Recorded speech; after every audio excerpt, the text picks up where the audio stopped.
We have located our next guest. A couple of weeks ago on the program, you may recall that he left us stranded at the altar, just completely no-showed, and it was, quite frankly, a little bit rude on his part. But we have located him. I see him at the corner of my eye. Let's say hello now to the one and only Luke Rockhold, who is holding his head down in shame after what he did to me just a couple of weeks ago, and I was very hesitant to have him back on the program. Luke, what do you have to say for yourself? Why did you do that to me? You know, things have been busy. I've been traveling, and it's not always easy to connect, Ariel, but I'm happy to be here, and sorry, and I apologize. Oh, well, that seems very sincere. I appreciate that. But, I mean, you don't strike me as the guy who, I mean, when you were a champion, you always had time for me. So, like, the excuse that you're too busy doesn't really fly. I mean, you've always had, 15, 20 minutes. To just no-show just seemed like a bit of a, shot below the belt. Ariel, we've known each other a long time. I don't think things have really changed. Still the same guy, and like I said, it's just things are a bit complicated lately. I've been traveling a lot, and so here we are. Here we are now, and I apologize for my absence to you and the fans. Okay, now where have you been? You say you've been traveling. Where have you been? What have you been doing? I've been going back and forth from east to west to Canada, your homeland, and I have a couple trips up there. I just finished up a movie up in Canada, and had some business opportunities up there. So, and keeping busy. Okay, is this your first movie? It is technically, yes. It's my first movie. So I've done. Everyone knows some commercials in the past, some reality shows, but this is my first movie. So went really well. Is it a speaking part, or are they just using you for your good looks? I have quite a bit of dialogue for sure. Oh, and, everyone was happily surprised, I guess you could say. So I felt good about it, and you'll soon come see it. Could you tell us what the movie is about, or is it under embargo? It was really out of character for me. So Oh, it was a fighting movie, believe it or not. So I played a coach. Really nice guy too. Really nice guy. okay. Really super far out of character. Really? No, it was good. It was good. You'll see soon.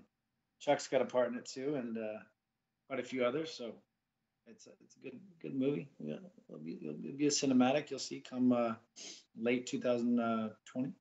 And correct me if I'm wrong. You filmed this in Saskatchewan, right? Beautiful Saskatchewan. Beautiful Saskatchewan. One of the few Canadian provinces that I've never had the pleasure of visiting. What is it like over there? It is cold. Okay. Good. Yes. It's cold. It's flat. What do they say in Saskatchewan? So you can. It's the one place you can watch your dog run away for 2 days. Nice. They have quite a few other sayings around the place that we visited, which was Regina, and I guess you could let your imagination run wild with that. Okay. All right. Well, I look forward to that. So you've been busy with that. I also saw recently that you were doing something where you were, I don't even know how to describe this. Like you were like wrestling a bull or something like that. What was that all about? And was it a bull? What kind of animal was this? This was a bull. Okay. It's a bull, and this is something they call steer wrestling. So I was up visiting a friend of mine in Montana. And sure enough, the rodeo was always a part of the action there in Montana. And we stopped by. I wanted to get on a bull, but we were kind of a last minute entry, and they wouldn't let me on the bull, thankfully. So the only thing we could do was steer wrestling, which is next best thing. So given the whiskey and the moment, I decided I'd jump on and tackle the thing and have some fun. Wow. Was that the first time that you've ever done this? Yeah. It was the first time. I didn't really know what I was doing. They were trying to kind of coach me as I was, holding the bull, and I didn't know what the fuck was going on. I just said, let's go. Wow. Nod your head and let's go. And instinctually it just took over, and I flipped the bull over. I actually felt bad for a second. I was like, I should probably let this thing go. Yes. I was getting into.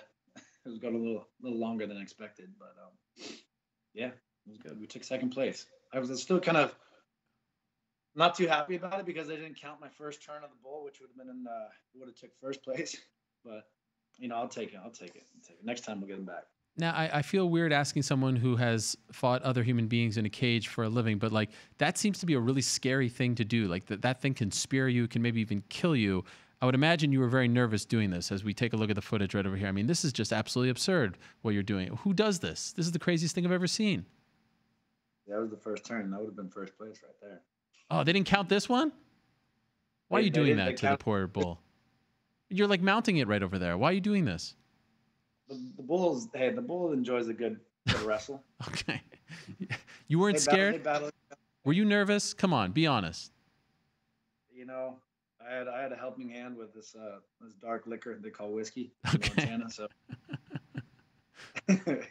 my confidence was at an all-time high. Liquid courage, I believe they call it. Yes. Okay. So you've been doing that. You've been doing movies, and we got word recently, November 30th, Polaris 12. You're headlining grappling event against Nick Rodriguez. How did this come about? They were kind of hounding me after a bunch of different grappling outlets were coming after me, so I kind of put off one to the next, and then I got to a certain point where I could start to kind of get back into training, and given the time frame, I figured it'd be fun. Give me something to work for and stay in shape and train for. That's what it's really all about. Keeping that goal-oriented mindset, having something to go for, but fun in the same respect. It's not like fighting where it doesn't take all my energy. This is just fun for me. So for something like this, how long do you actually train for it? I don't know. I'm just enjoying life, training when I can, when I have to. But I feel good. I'm gonna push it hard this week. I'm gonna get out there and I'm gonna take it to him. And is there a weight limit? He's a bigger kid, so I don't know. I think he's coming down to 230. Oh wow! About 250. What do you weigh? 215ish. Do you have to actually weigh in before this? I'm sure we do some level. He's got to make weight. Okay. And what are the rules? It's a submission, I believe. Don't quote me on this because You don't even know the rules. Hey, I'm a gamer. I'm gonna go out there and have fun. I think it's submission or judge's decision. No points, basically. Okay. So, bring it. Interesting. And it's I'm assuming no gi, right? No gi. Yep. Do you wear a rash guard? You can, I think. Okay. Will you bring any coaches with you, or are you just going solo? I might bring a friend. I know me and Gilbert's competing too. So I'm sure we'll be helping each other along the way. I'm just curious. Do these guys pay well, like comparable to your MMA career, or is it a bit of a pay cut? This is just fun. Like I said, this is not about the pay. It's all right. It's better than any other jiu-jitsu guy in the world. I'll tell you that. Okay. You got to get compensation from so many people and make this thing happen, the UFC and everybody. So it's fun. It's fun, and it's I can go out there and visit some friends and have a little competition. Now I heard you talking to the great lads over at Submission Radio, and you said that the BJJ guys these days, they're a little bit suspect. What do you mean by that, suspect? Steroids and leg locks. Is that what they do these days? That's it? That's the concoction? I mean, I don't know. There's just not a lot of testing in there. And then, I'm not a big fan of the leg lock game and butt scooting. And I think it kind of turns a lot of people off on the sport. I don't know. I like earning your takedowns. I think there's a point to that. It shows dominance. I think people should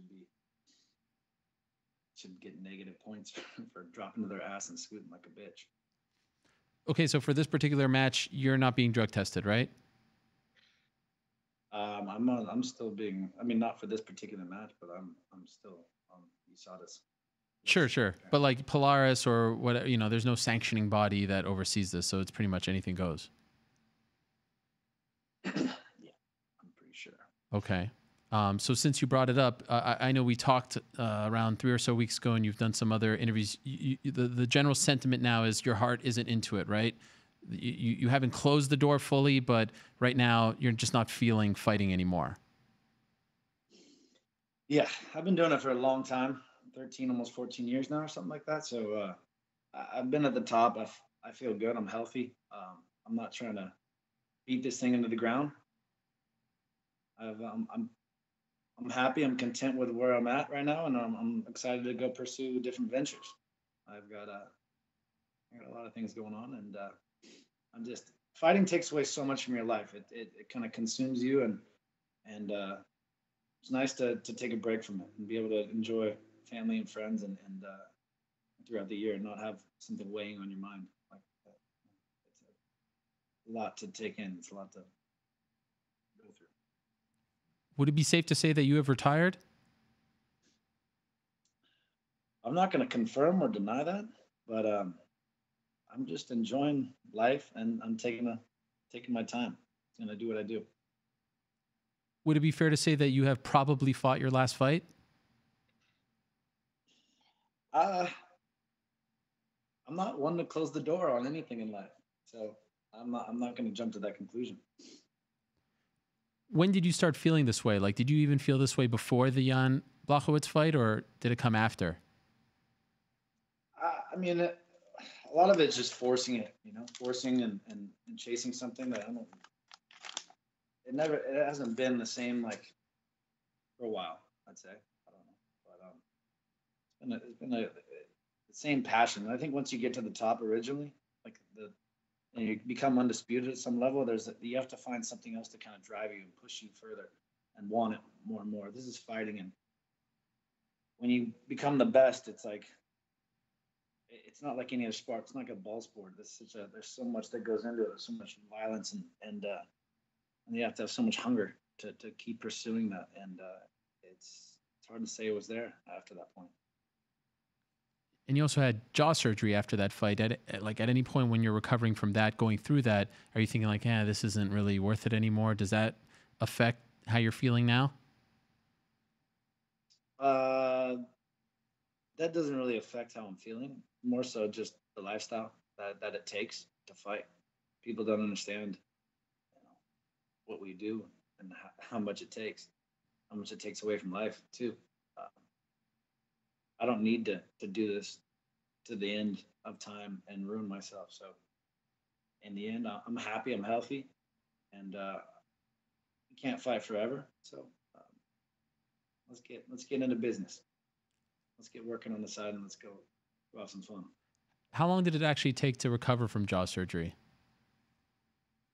Well, I was wrestling a bull about 6 weeks later. Okay. so you can see where my head was at. I think about maybe 8 weeks or something like that after I think I was wrestling, I was on the bull. So how long was your jaw wired shut for? just a few days. Gosh, is that annoying? Yeah. I can only imagine people have to deal with that for like weeks at a time. So I think I was wired up for about 3 days. Have you watched your fight against Jan again? A little bit, just kind of like right after the fact. I haven't watched it really recently. Okay. Do you regret going up to 205? No, everything happens for a reason. I was just didn't regret maybe game plan pursuing takedown. I feel like it would have been an easy out just to finish him there. I didn't realize. I didn't really see too much on the feet. I just burnt my arms out, kind of working for the takedown. He's very, very tough to take down, and I over pursued that, and then I hurt myself in the end and slowed myself down, and I became lazy and a target. Do you think that's because of the size that he was tough to take down, or is that just because he's tough to take down? I think he's tough to take down. Jacare obviously failed, from what I understand. Yeah. I didn't see the whole fight. With that, the cage, and you get to that edge of the cage, people find grooves and ways, and it's hard to wrap people up sometimes off the cage. So I don't know. I just overdid it, fucked up. It's in the past. Time to look forward and do something fun, something new. what's next. If that ends up being your last fight, like, can you walk away content? Do you feel like there'll be anything in 20 years that will nag at you, bother you? Or do you feel like, you know, you did it, you won the belt, Strikeforce, UFC, you're at peace? Look at me. Do I look like I care? I'm happy. I'm happy with what I've done. I've done things that very few people have ever done in the sport. Champion in 2 different organizations, undisputed, and it's pretty nice to have a couple belts on the wall. Yeah. Is it kind of crazy? Go ahead. Sorry. There's more to do. There's more to do. Sure. There's more to do. So there's more to life. Have you thought, you know, because your fight, when you talked to me about it, was like the same week of Chris Weidman's fight 4 years ago. You guys were fighting for the belt, and I feel like you'll always be kind of linked, especially on your end, because you beat him to win the championship. And now here, like 4 years later, not a long time, both of you sort of in this spot where, you know, your careers are being questioned. It's a referendum on your career when you fight. People saying you should retire and all that. That's kind of crazy, right? Did it happen a little sooner than you expected? I'm accepting of where I'm at. I don't know if I can say this. I don't know if Chris feels the same way, but I'm accepting. I'm happy to move on and do what I'm doing. So I wish the best for him. And so be it. Do you think that you will be a part of the sport of MMA in the future? Do you want to coach people? Do you want to be a part of the gym? Or do you think that business and acting and the modeling and all that will take you away from that scene? Well, coaching doesn't really pay, does it? Right. I mean, unless you're like one of the big dogs. Even when you're one of the big dogs, I'm trying to get fucking paid, Ariel. All right. And I don't care. Any coach in the world's not going to get the money that I'm seeking. Okay. So you're still going to model and do all that stuff. Polo. I still do what I do. I don't limit myself, you know. So I got a lot of things in the works right now. I got a couple companies growing, and I got this the couple movies lined up. Got some more modeling gigs. We're growing. We're expanding. We're doing what we have to do. Well, I appreciate this because, you know, sometimes when you talk to someone who's maybe on the tail end of the career about to retire, you know, they don't have these things set up. They don't have businesses. They don't have acting career. They don't have modeling career. They don't have a grappling match, you know, on deck right away. So you obviously have a lot going on, and it starts again for you on November 30th, this weekend, Polaris against Nick Rodriguez. And I just want to say publicly that I have forgiven you and I've buried the hatchet, and you'll always have a home here, Luke, despite the fact that you no-showed me a couple of weeks ago. Because, you know, sometimes in the past, that would call for like at least a 6-month ban from the show. But for you, you know, we've been through a lot together, so I lifted the ban prematurely. Thank you, sir. Appreciate that. It means the world to me. Good luck this weekend. Thank you. Enjoy the show. Hello, everyone. It's Ariel Helwani. I just came here to thank you for watching our ESPN YouTube channel. It's the best. You know what else is the best? The ESPN app. You can get highlights, analysis, all that stuff and more. And if you want premium content and live streaming sports, there's only one place for all of that. It's ESPN Plus.